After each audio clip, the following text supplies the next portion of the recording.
बिस्मिल्लाहिर्रहमानिर्रहीम, अस्सलाम वालेकुम, नमस्कार एंड गुड मॉर्निंग दोस्तों। कैसे हैं आप? ठीक हैं जी। आप ये मेरे आगे ये फूलों का बुके जो है, फ्लावर्स, वो आप देख रहे होंगे।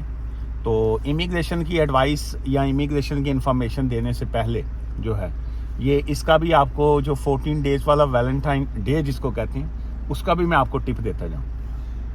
उसमें यह है कि ये आपको पता ही है 14 जो है वैलेंटाइन डे की वजह से फूल जो हैं बहुत महंगे बिकते हैं। तो उसमें यह है कि आपने 14 तारीख को 14 को आपने फूल शूल नहीं बाई करने। आपने बाई करने हैं 15 को, वो कम हो जाएंगे हाफ प्राइस। और अगर आप 16 को बाई करेंगे तो और कम हो जाएंगे। ठीक है जी, ये देखिए। फिर आपने जब 16 को फूल बाय करने हैं तो उसके बाद आपने फिर जिसको देना है ना, तो उसको ये कहना है कि भाई देखो, every day is a Valentine day. तो 14 को तो हर बंदा देता है, 14 को तो मैं जो है वो 16 को दे रहा हूँ। सो ये आप कहेंगे, आपकी बचत भी हो जाएगी और अगला बंदा इंप्रेस भी होगा। वाह वाह वाह, क्या बात है। चलिए अब आपको इमिग्रेशन की इन्फॉर्मेशन शेयर करता हूँ आपके साथ। अच्छा जी, ये सवालात जो हैं आपके, मैं एक एक करके पढ़ता जाऊंगा और साथ साथ जो है वो टिक करी जाऊंगा। जो जो टिक किया होता है इसका मतलब है उस सवाल का जवाब दे दिया। कौन है जी? एन जान पता नहीं क्या। ये उन्होंने लिखा है जी, सर हेल्प मी है। हेल्प मी की मतलब वो फिल्म में था ना डायलॉग उसका, हेल्प मी दुर्दाना। ਤੇ ਕੀ ਮੈਂ ਕੀ ਤੁਹਾਡੀ हेल्प करा की ਤੁਹਾਨੂੰ आटा लै दियां या हो ਤੁਹਾਨੂੰ किस तरह की हेल्प करना? आप पता ही नहीं आपका सवाल क्या है तो हेल्प की करनी। अच्छा, can spouse visa extension applicant apply for a fee waiver?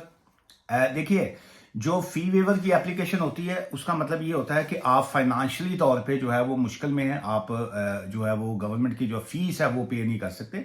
सो इसी तरह ये जो स्पाउस वीज़ा है उसके कार्ड पे भी लिखा होता है no recourse to public fund. तो आप फंड्स तो नहीं ले सकते होते हैं, लेकिन अगर किसी के चेंज ऑफ सर्कमस्टांसिस हो चुके हुए हैं, किसी की फाइनेंशियल हालात में दिक्कत आ गई हुई है, तो आप एप्लीकेशन बिल्कुल फी वेवर की तब भी कर सकते हैं। लेकिन होम ऑफिस आपका रिकॉर्ड चेक करने के बाद, आपकी जो आपकी इनकम, आपकी बैंक स्टेटमेंट, आपकी आपके हस्बैंड की, वो सारी चीज़ें चेक करने के बाद डिसाइड करेंगे कि क्या आपकी फ़ी वेवर एक्सेप्ट करनी है उन्होंने या नहीं है। Hi sir, my fingerprints is not working due to some issues in my fingers. Is any solution for this? Please apply. देखिए, अगर किसी के हाथ का कोई अगर प्रॉब्लम है फिंगरप्रिंट्स के या कोई उसके लिए प्रॉब्लम है, तो उसके लिए फिर आपको होम ऑफिस से पूछना पड़ेगा कि जी कि इसका ऑल्टरनेटिव वो आपको क्या ऑप्शन देते हैं। क्या वो आपको इंटरव्यू के लिए कॉल कर लेते हैं, या आपका किसी और वजह से कि क्या रीजंस हैं कि आप जो है वो, ज़ाहिर है अगर किसी बंदे का हाथ खराब हो गया है, अंगूठे खराब हो गए, सो उसमें डेफिनेट जो है वो फिर होम ऑफिस ऑल्टरनेटिव आपको ऑप्शन देता है जी। अच्छा जी सर, मैं केरियर की बेस पे यूके आया था। वाइफ ना काम ना किया है, सन जो है वो डिसेबल्ड था। क्या मुझे वीज़ा एक्सटेंशन के लिए 18,000 शो करना पड़ेगा?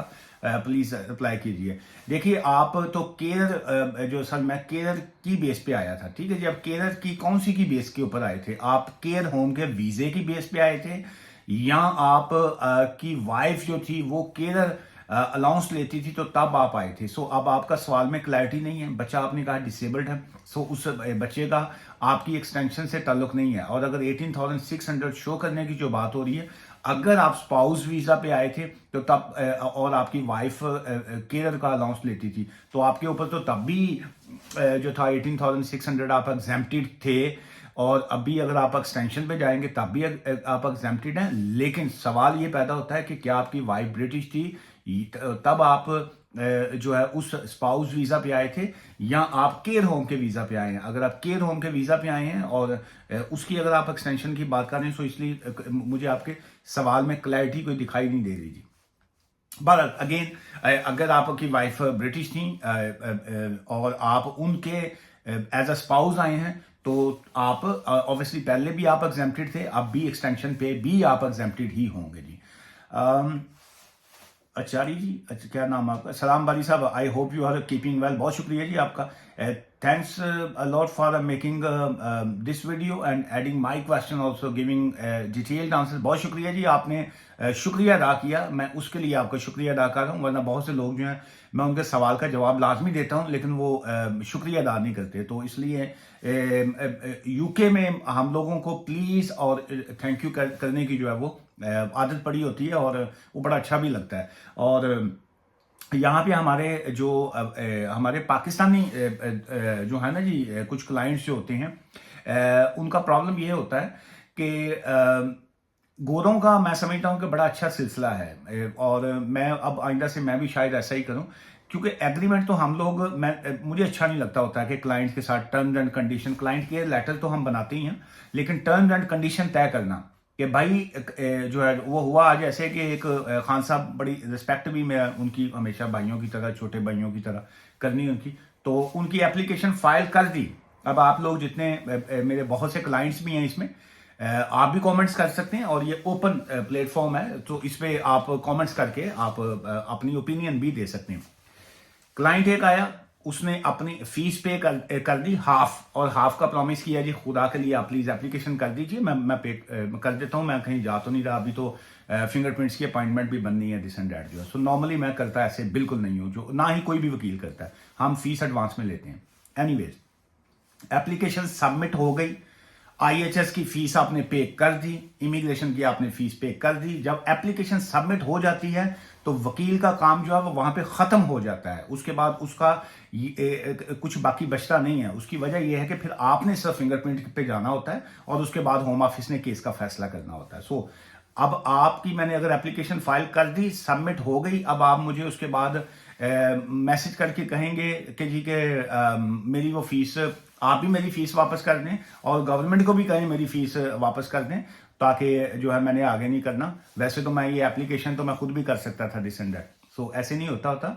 और वकील को राइट होता है यहाँ पे कि वो लीगल नोटिस जो है वो भेज सकता होता है क्लाइंट को। नॉर्मली मेरी कोशिश नहीं होती, मेरी कोशिश होती है कि चूंकि अपने लोग हैं तो अच्छा नहीं लगता, लेकिन चूंकि कंपनी के रूल्स और कंपनी का जो अकाउंटेंट या कंपनी के जो बाकी लोग शेयर होल्डर्स होते हैं वो बिल्कुल पसंद नहीं करते होते बल्कि मुझे वो क्रिटिसाइज करते हैं कि भाई ये बिजनेस इस तरीके से नहीं है। सो अब आइंदा से आप यही है कि जो क्लाइंट हमें फीस जो है उसमें इस तरह के कोई ड्रामे करेगा या कुछ और है, फिर ऑब्वियसली जो एक रूल है, जो एक कानून है, फिर लीगल नोटिस जाया करेगा। 7 डेज का नॉर्मल लीगल नोटिस होता है कि 7 डेज में क्लाइंट फीस ना पे करें तो फिर उसके बाद उसके ऊपर जो है वो फाइन और ये बाकी चीज़ें चलती हैं। ये एक ऐसे ही होता है जैसे आप काउंसिल टैक्स पे नहीं करते हैं या आप क्रेडिट कार्ड का बिल नहीं पे करते हैं, तो आप रिस्पॉन्सिबल आपकी बन जाती है कि अगर आप पे नहीं करेंगे तो इवन के गवर्नमेंट जो होती है वो भी सपोर्ट करती है इस तरह के मामले में कि जी कि आपकी क्लाइंट अगर फीस पे नहीं कर रहा तो आप बिल्कुल, आपके पास राइट है, उसको नोटिस भी भेजें, उसको क्लाइंट को आप कोर्ट में भी लेके जा सकते हैं कि वो आपके फीस जो है वो नहीं पे कर रहा। सो मैं भी अब ऐसे मुझे लगता है यही सिलसिला शुरू करना पड़ेगा, क्योंकि जितने अपने लोग हैं जी उनको मैं फिंगर पकड़ाता हूँ वो बाजू खींचते हैं, तो फिर अब ऐसे लोगों के साथ क्या किया जाए, वो नरमी का नाजायज फायदा लोग उठाते हैं। अच्छा जी, hello sir, I am on a 1 year master student visa came here in January 24 in which dependents are not allowed. Can I take my wife and children now and any visa before April 2024 due to salary threshold? आप अगर student हैं जी इस वक्त तो आप अपनी families को अब ये जो जनवरी खत्म हो चुका हुआ है, अब आप अपने डिपेंडेंट्स को नहीं ला सकते हैं। हाँ, अगर आप किसी और वीजा पे चले जाते हैं, किसी और वीजा पे चले जाते हैं, अगर आप केयर होम के वीजा पे जाते हैं तो आप अपने बीवी बच्चों को जो है वो मार्च से पहले ला सकते हैं। और अगर आप normal skilled worker visa, work visa लेते हैं तो उसका थ्रेशोल्ड जो आएगा 38,700 आएगा। आप उसके बाद फिर अपने बीवी बच्चों को ला सकते हैं। ये आपका मैंने टिक कर दिया कि जी जवाब दे दिया। अस्सलाम वालेकुम सर, मेरे हस्बैंड रेफ्यूजी स्टेटस पे थे। आफ्टर 5 ईयर मुझे उन्होंने पाकिस्तान से एज अ फियांसी बुलाया और यहाँ शादी रजिस्टर्ड करवाई और अब वीज़ा भी सबमिट करवा दिया है, और लेकिन 5 मंथ से स्टार्ट है, अब अभी तक रिप्लाई नहीं आया और कोई ईमेल नहीं आई रिसेंट डेट प्रायोरिटी सर्विस। क्या मैं प्रायोरिटी सर्विस ले सकती हूँ? नहीं जी, जिस वक्त एप्लीकेशन सबमिट हो जाती है आप उसके बाद प्रायोरिटी की सर्विस जो है वो नहीं ले सकते हैं, और जो एवरेज टाइम होता है वो तकरीबन यही होता है 4 to 6 मंथ्स। अब आपके केस में ऐसा है कि आपका जो वकील है आप उनसे बात कीजिए कि जी कि वो होम ऑफिस से रब्ता करें, और अगर आपका वकील कोई नहीं है तो आप चाहें तो हमारे ऑफिस से रब्ता कर सकती हैं, लेकिन ऑब्वियसली हम लोग फीस चार्ज करते हैं। Thank you so much sir, आपकी वजह से मेरा वीज़ा लगा है। कौन है जी ये? अच्छा है, मुकद्दस जी। हाँ जी, हाँ जी, आपने तंग भी तो बहुत किया ना जी, मैसेज दिन रात ये वो सारा, लेकिन बहरहाल वैसे ही मजाक में कह रहा हूँ, आपको बहुत मुबारक हो। और बहुत ज़्यादा इश्यूज थे बट आपने साथ दिया, थैंक यू सो मच। जो है देखिए, जो स्टूडेंट होता है, ये भी जो थी एक लाइन जिन्होंने ये मैसेज इसके ऊपर किया, ये स्टूडेंट थी जी, और इनका अभी कैश और बाकी चीज़ें जो है वो चल रही थी, करंट स्टूडेंट थी, लेकिन इन्होंने इनका स्पाउस के ऊपर जो है वीज़ा स्विच हो गया, और इन्होंने चूंकि प्रायोरिटी की सर्विस ली हुई थी तो अल्हम्दुलिल्लाह आई थिंक 5 या 6 दिन में जो है वो इनका वीज़ा जो है वो स्विच हो गया। सो सख्ती ज़्यादा आती है जी ये जो स्किल्ड वर्कर वीज़ा है या बाकियों पे, लेकिन जो बाकी इश्यूज होते हैं उसमें होम ऑफिस का को पता नहीं होता है कि कौन से रूल्स को वो किस तरीके से इस्तेमाल कर सकता है। लेकिन ये है कि अगर एक स्टूडेंट है और वो स्टूडेंट का चाहे अभी कंप्लीशन ऑफ कोर्स नहीं भी हुई, तब भी वो जो है वो स्पाउस वीजा के ऊपर जो है वो स्विच कर सकता है इनसाइड दी कंट्री, यहीं से कर सकता है। आपके हस्बैंड की जो या आपकी वाइफ की इनकम जो है वो आज के ज़माने के मुताबिक 18,600 होनी चाहिए। अगर वो ना हो तो फिर वो आपको 10 साल के रूट के ऊपर, 10 ईयर्स के रूट के ऊपर जो है वो लेके जाएंगे जी। ये मैंने टिक कर दिया जी के, और बहुत शुक्रिया आपका। जो है अभी आपके जो बाकी काम है ना जी वो भी करेंगे।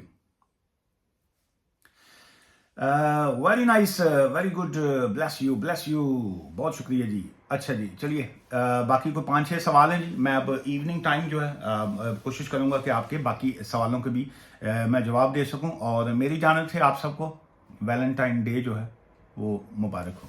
दुआ में याद रखिएगा। ठीक है, बाय।